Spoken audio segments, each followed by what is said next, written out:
What's going on, everybody? C4 here, and welcome to episode 2 of Pink Slips, the last non-stream, last not normal episode of Pink Slips, as this is year 1 with the Cincinnati Bengals as we do the relocation process. So I figured let's just get it out of the way. It's an awkward season, but you have to do it before you want to relocate. So what we're gonna do, actually, I was gonna do this in 2 parts, like eight weeks and then 8 weeks. But I figured let's sim it. If we win a game in the sim, we can apply the Pink Slips rules, but we're not going to lose anyone because we are, without a shadow of doubt, I even think the Dolphins being terrible. The Dolphins are like a 69 overall. So we are, without a shadow of doubt, the worst team in the National Football League. We do have upgrades, which is going to kind of break the whole everyone has to be below a 60, but the rule was everyone had to be below a 60 when we started it. And I'm sorry that Peter Kalambai had like 5 sacks in the preseason. Gentry had a couple 100-yard games, for an example. So we are going to spend all this XP, obviously, because grow our players. So it is still the first year of Pink Slips. So, you know, when all is said and done, we should have this team that's everyone's in the 50s. We're probably going to have low 60s for a lot of these guys. They are going to grow and develop, especially looking at some of the star devs and Jordan Mailata, Taysom Hill at the tight end position. Or we get a couple monsters, like Tony Pollard should develop. Emmanuel Hall, these guys are rookies. A lot of our players are very, very young. I know Edwards is a rookie, Brewers is a rookie, Bars is a rookie, Minshew's a rookie, Tony Pollard's a rookie, Emmanuel Hall's a rookie. So those guys should develop quicker than some of the older veteran players. I know Quentin Bell's a rookie. I know that Cam Smith is a rookie. I know Sutton Smith is a rookie. I know Lucas Dennis is a rookie, just on the top of the dome. So, I mean, these guys have chances to grow into some nice little players here during year 1 of Pink Slips. But I feel like as we do the relocation process to Columbus, it just makes sense to sim it. We'll kind of pay attention to some weeks. I have no idea how a bad team like this will perform in the sim. I remember in like Madden 18, 19, you might get 2-3 wins, something really, really weird like that. I have no idea, but if we do get a win, I will definitely show you guys the box score, and we will decide and dictate what player we get to steal. And we'll be using the old rules. I'm still giving you guys this final episode because it's in that introductory phase to get your suggestions in for Pink Slips rules, as well as for Pink Slips Spin the Wheel. I'll pop both those up there right again. I've been paying attention. I've been reading and scouring through the comments. There's some pretty good suggestions there. And ultimately, when we do our very first live stream, I'll take probably the best 3 suggestions for both the rules and the widgets, and we will get to vote on it live on Twitch stream to try to, make the series as best as we can. So without further ado, let's start year 1 of Pink Slips. Fingers crossed we could steal a win or 2 and add a couple more players to improve our 42 overall team. Yes, actually, before we jump in, it's a good time to get some of the dirty work out of the way. We will be playing on All-Pro until our team breaks a 75 overall. So we're going to give us a chance to try to win and be competitive in games as much as you can as a 42 overall team. But as soon as we hit 75 overall, which usually happens year 2, probably late year 2, we will knock it up to an All Madden, which, to be honest with you, I know a lot of people have had issues again. Very similar to Madden 19 with All Madden. For me, I mean, All Madden is how we play on the rebuilds. All Madden is how we play in the Raiders franchise. I mean, I got an okay set of sliders that I can remain competitive, and I actually don't hate the game on All Madden, but All Pro is definitely fairly generous, as you saw with some of the preseason games. So we will have it rocking on All Pro. Also, sliders right now. Gameplay sliders, we're just gonna be rocking with default for year 1. Tune into the stream, I guess, if you want to see what my updated sliders are, because I feel like I'm not even playing any of these games, so we're gonna rock and stay at all 50s. XP sliders, I have them roughly around where I have my rebuilds. This is just slightly more generic. Everything's plus 20, with offensive line being 150, tight ends being 140. No value in my sliders is below 120. I think maybe the linebackers. That's it. I think the linebackers and my actual, like my for real sliders are there, but I want to do a little bit of testing here. I get a free season, so everything will be staying at 120 for the time being. But when we do the official stream, once we actually get in and start playing the game, you will see these variables adjusted just a little bit. And then draft picks. I want to use real draft classes. I mean, I bust my ass to get these real draft classes out. So to make it so we're not getting like a sick first round pick, we're going to, when all said and done at the draft, I'm going to get rid of my first 3 picks. So we're going to be able to pick and improve our team with some young players, but that's from round 4, 5, 6, and 7. Our first 3 picks we're going to trade to a future year. so that hopefully it just makes a little bit more sense in terms of, like, you know, realistically speaking, in our draft, our first and second round pick could be in the 70s, and that drastically will make them our 2 best players. I feel like that kind of ruins the spirit of Pink Slips. So let's just kick that can down the road. Have an opportunity to add some depth guys in the 4th, 5th, you know, day 3 of the draft. But our first day 1, at least in year 1, you know, because we're doing the relocation, maybe that was the cost of moving a team, a long tenure team like Cincinnati. To move that team, it was going to cost some little punishment, and we're not able to make our first 3 selections in the draft. I feel like that way there, our roster is still going to be pretty cupcake when we actually get to jump into it, because I just don't want it to be too overpowered. Like, what if, like, for example, if we have an obvious pick of, I don't want to say that that's where we're going to go, but like Tua Tagovailoa, that's going to obviously give us a freak superstar that we can already build around. I don't really want that as we get into the first real season of Pink Slip, so I feel like that's the best way to go about it. But like I said, the next episode is a live stream, so if you guys think I should keep all my draft picks and just draft as is, let me know in the comment section below. But that is enough of that. Let's get into the season. So we're here week 13, and the impossible happened in week 12. We actually got a victory. 1-10 on the year. I thought for sure we were going to straight up just lose the whole season, go 0-16. And because of not having any draft picks, it was going to be painful because we're probably still going to have number 1 overall. But, and I also want to show you, not the fact that we are going to be able to take a look at a scoring and bring a player over from the Pittsburgh Steelers, but you guys also did vote on a linebacker here. Ja'Kai Polite, I give you a bunch of options from free agency. We had like Trent Sherfield, Austin Proehl, Dan Feeney, Perry Nickerson, TJ Green, but Ja'Kai Polite was the overwhelming favorite to get. He was a defensive end.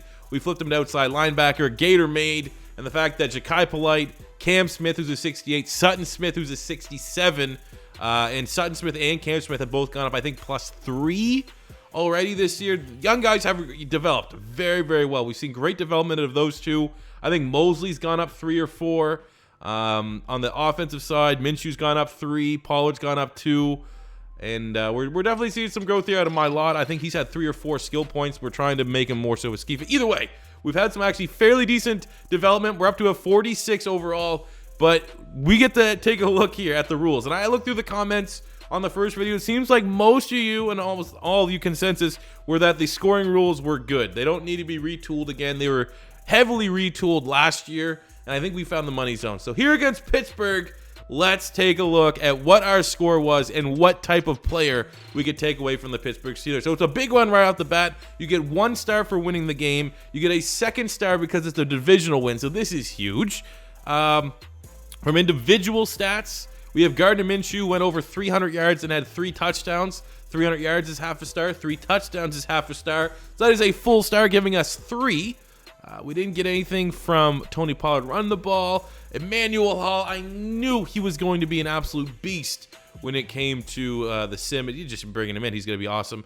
He had 168 yards and 2 touchdowns. You get half a star for 100+ yards. You get a half a star for 2 total touchdowns. So that is 1 full star for Emmanuel Hall, giving us 4 on the day.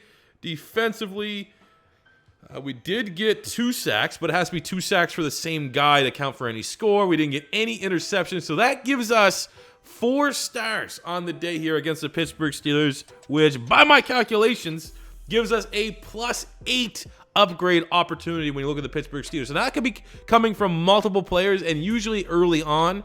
Maybe if we can get an upgrade, you know, we have 2 offensive line, 2 guards that are 60 overall. If we can get those 2 64 overall guards, that is the best bang for your buck. But I have no idea what the ratings are on the Pittsburgh Steelers. So let's find out who is the best value in terms of a +8 upgrade. I've already done some digging. It was very clearly, like usually like this is when we have a live stream, we have the chat going ridiculous, trying to tell me what players to get. But because we're in this awkward transitionary sim of the year phase, I was trying to look at what is the best scenario here for a +8. Right off the bat, Chuck Okorafor from Western Michigan at tackle. He makes sense. He could be a huge upgrade at that tackle position. We would be able to, it's actually only a +7. Our current starting tackle David Edwards is a 61. So we can make that move and still have a point in hand that there's just no other upgrade possible. Or I was kind of looking maybe in the secondary, we can get a lot faster at free safety. We can look at someone like Sean Davis, who's now out of favor because of Minkah Fitzpatrick. And Sean Davis would be a full 8-point upgrade over our current free safety. Actually, I don't even think we can get him. I'll top of my head. I think Lucas Dennis is a 61, so we can't even get Sean Davis, even though he would be a nice little, he fits pink slips with all the speed there. But in the secondary, we definitely could look here at Justin Lane, the rookie out of Michigan State, 6'2". We got 89 speed, 90 acceleration, 77 press, 73 man. That would be a full 8-point upgrade. But the best 8-point upgrade, the clear move that we are going to make, is we have Devin Bush. He is a 76 overall. You look at our current team. You look at, what are we, the Bengals? Our middle linebacker that's actually developed very nicely in Cameron Smith. He's a 68 overall. So it's a clear move, man. We're going to get a stud star player at middle linebacker. And, yeah, we're going to have to make that move. So we're flipping Cam Smith for Devin Bush just like that. That is an insane upgrade for year one.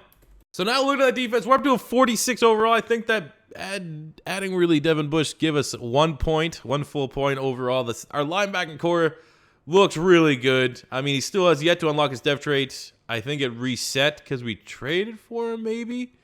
Sucks he doesn't have a face scan. That's also kind of weird. I don't think he looks like that. I don't know off the top of my head if he is star or superstar. There's a chance he is superstar because every time I played against him later on, he has some pretty good abilities, which would be freaky. But our linebacking core is looking real good, man. 3 rookies, 2 of them former Pittsburgh Steelers. Also, Ja'Kai Polite doing his thing there. So that is a huge get for our defense. We also have Okoronkwo, who's already up to a 70 overall. We're going to have to rekindle and reset our team captains here, reprioritize them. Obviously, with the addition of Devin Bush mainly. But, man, that's a huge gift for our defense. Maybe enough to get us another victory. And maybe 2 potential players before we get out of this little relocation nonsensical season. And when we saw them on the schedule, we should assume that very well could have been a victory. Week 16, we beat the Miami Dolphins 28-21. Looking at how the scoring went down on that one. I literally think the last time we did pink slips last year, we got 2 wins in our relocation series and we were garbage. So I don't know if that's just what happens. So we got 1 star right out the bat for getting the victory. We got a half star for winning the turnover battle. So that's 1.5. Minshew with 4 touchdowns. That's good enough for a half star, which gives us 2. We didn't get anything running the ball. Unfortunately, we didn't get anything receiving. We just shared the love here. Taysom Hill, I got a touchdown. Hill, McCaffrey, Lawrence Thomas, the fullback, got one. So we shared the love on the defensive side of things, though. We did get a pick from Emmanuel Mosley and a pick from Darius Williams. A pick is half a star each. So that gives us a 3-star performance here against the Miami Dolphins. So it's a weak roster, which could play in favor to us. I don't really know, but that is a +6 upgrade. Let's see what Miami's working with. So looking through the Miami Dolphins, there was really only 2 upgrades that made sense. First, we had Michael Dieter here, talented guard from Wisconsin. Could pair him with David Edwards, who's left tackle. He'd be left guard. We have Antonio Garcia, who is a tackle guard hybrid for us. He's a 63. So that'd be, we'd be giving away a couple points there, but it's really one of the only moves we can make. The only other move could be looking at outside linebacker, flipping Sutton Smith for Charles Harris. They're both about the same type playmaker. Charles Harris playing a little bit more out of position. What's his dev trait, though? He just got a normal, and he's about to go in a contract year versus someone like Dieter that we could just probably grow and develop into a pretty solid offensive lineman. So I think that is going to be the move. We're gonna get a big ugly here and bring Michael Dieter over from the Dolphins. The end of the season, right before we flip, Gardner Minshew is your offensive rookie of the year. The stats look great. I'm pretty sure we'll go field general here. Giving him a 69 overall feels pretty accurate for at the end of his first season. You might as well take a look here at the stats. A final little gamble, little gander at what we did. Minshew, 3,200 yards, 19 touchdowns, 13 picks, pretty good. Pollard, not great. Manuel Hall was 1,000 yards. Max McCaffrey, 605. Taysom Hill, those are good numbers. That's solid production. Manuel Mosley, 97 tackles, 3 picks. Darius Williams, 90 tackles, 3 picks. We got 5 sacks from Okoronkwo, 13 TFLs, 11 TFLs for Quentin Bell.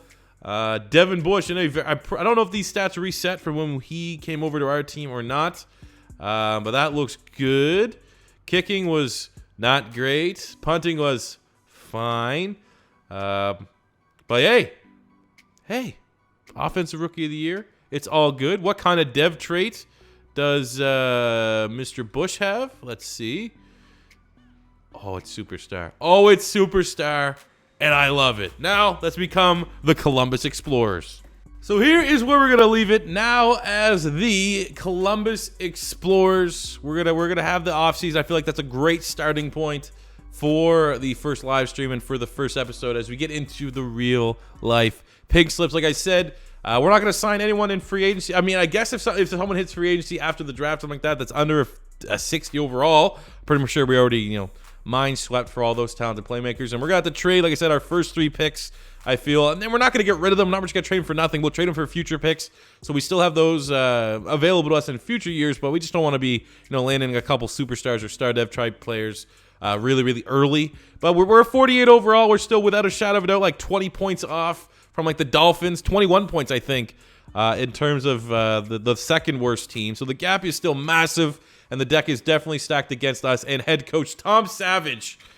But, with Gardner Minshew, the rookie of the year, sky's the limit. So I hope you guys did enjoy this episode. Like I said, it's the miscellaneous. We're going to have, I can't tell you exactly what our stream day is going to be. Off the top of my head right now, feels like it might be Wednesday nights. And because we shattered likes, I asked for 2,000 likes on the very first video. I'm asking for likes. I'm going to be a YouTube whore here now again, try to get my views up, because literally, if I get likes, if I ask for likes, my videos do way better. But I asked you guys 2,000 likes on the very first debut episode of Pink Slips to say if you want me to bring them from Twitch to YouTube. I think we got like 4, almost 5,000 likes on that video. So it will be a YouTube and Twitch series. So you definitely will get more of an experience if you join and watch on Twitch, because we usually do a lot of polling, voting, stuff like that. It's always a good time. But it's going to be coming on YouTube. So like I said, off the top of my head, I have some stuff that I have coming in because I got the face cam. I got some things I want to do for Pink Slips. Hopefully, old Amazon is very generous and will be here next Wednesday. But I'll keep you guys posted. Best way to stay tuned and up to date on Pink Slips is most likely on my Twitter or on my Discord. So thank you guys for watching. As always, your first time stopping by, don't be afraid to hit that subscribe button. Smash the like button if you enjoyed. And until next time, it's C4 saying peace out. Money I'm spending, I'm out and I'm shopping. You talking that shit, well you talking to talking. Look at my options, look at me dropping. Ass in the game, like who are you stopping? Not me, not me, not never. Not me, not me, not never. Not me, not me, not